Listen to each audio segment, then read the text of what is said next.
Chapter 11. Anne's Impressions of Sunday School. "Well, how do you like 'em?" said Marilla.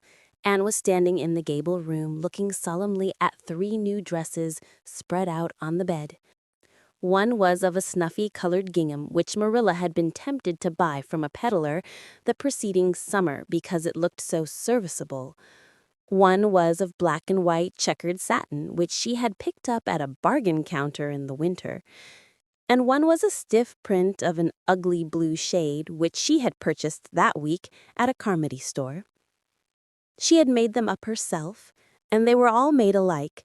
Plain skirts fold tightly to plain waists, with sleeves as plain as waist and skirt, and tight as sleeves could be. "I'll imagine that I like them," said Anne, soberly. "I don't want you to imagine it," said Marilla, offended. "Oh, I can see you don't like the dresses. What is the matter with them? Aren't they neat and clean and new?" "Yes." "Then why don't you like them?" They're not pretty," said Anne, reluctantly. "Pretty," sniffed Marilla. "I didn't trouble my head about getting pretty dresses for you. I don't believe in pampering vanity, Anne. I'll tell you that right off. Those dresses are good, sensible, serviceable dresses, without any frills or furbelows about them, and they're all you'll get this summer. The brown gingham and the blue print will do you for school when you begin to go. The sateen is for church and Sunday school. I'll expect you to keep them neat and clean and not to tear them. I should think you'd be grateful to get most anything after those skimpy, wincey things you've been wearing." "Oh, I am grateful," protested Anne. "But I'd be ever so much gratefuler if you'd made just one of them with puff sleeves. Puff sleeves are so fashionable now. It would give me such a thrill, Marilla, just to wear a dress with puff sleeves." "Well, you'll have to do without your thrill. I hadn't any material to waste on puff sleeves. I think they are ridiculous-looking things anyhow. I prefer the plain, sensible ones." "But I'd rather look ridiculous when everybody else does than plain and sensible all by myself," persisted Anne mournfully. "Trust you for that. Well, hang those dresses carefully up in your closet, and then sit down and learn the Sunday school lesson. I got a quarterly from Mr. Bell for you, and you'll go to Sunday school tomorrow," said Marilla, disappearing downstairs in high dudgeon. Anne clasped her hands and looked at the dresses. "I did hope there would be a white one with puff sleeves," she whispered disconsolately. "I prayed for one, but I didn't much expect it on that account. I didn't suppose God would have time to bother about a little orphan girl's dress. I knew I'd just have to depend on Marilla for it.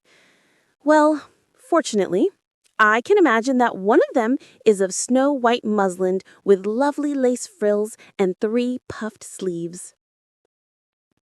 The next morning, warnings of a sick headache prevented Marilla from going to Sunday school with Anne.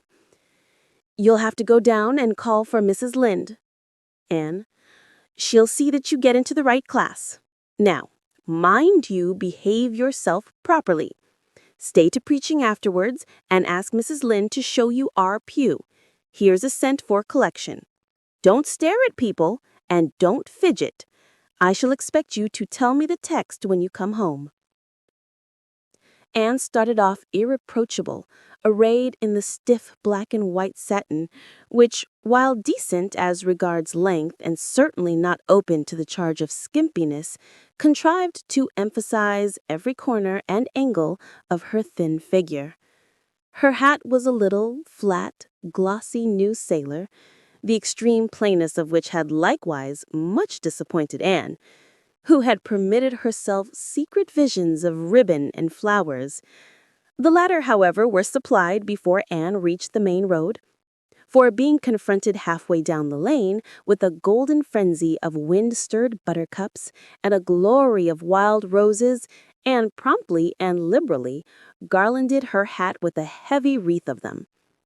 Whatever other people might have thought of the result, it satisfied Anne, and she tripped gaily down the road, holding her ruddy head with its decoration of pink and yellow very proudly.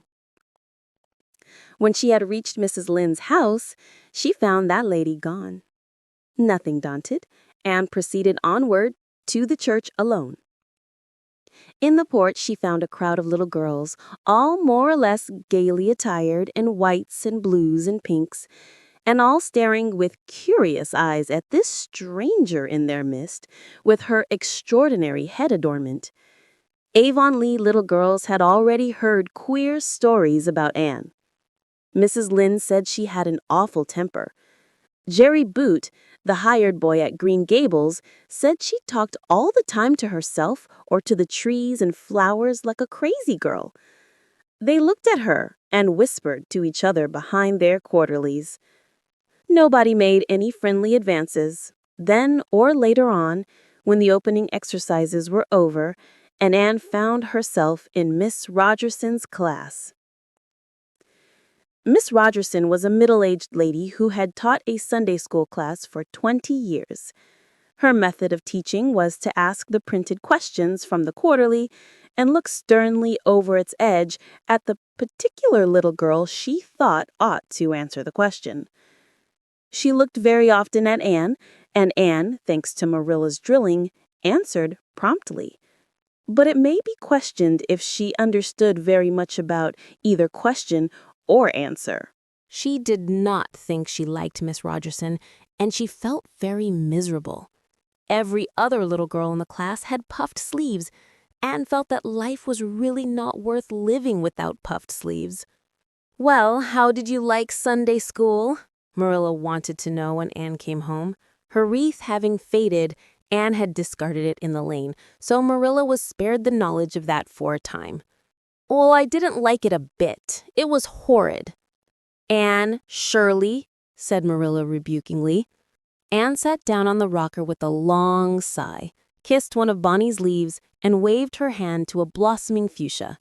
"They might have been lonesome while I was away," she explained. "And now about the Sunday school. I behaved well, just as you told me. Mrs. Lynde was gone, but I went right on myself. I went into the church with a lot of other little girls, and I sat in the corner of a pew by the window while the opening exercises went on. Mr. Bell made an awfully long prayer.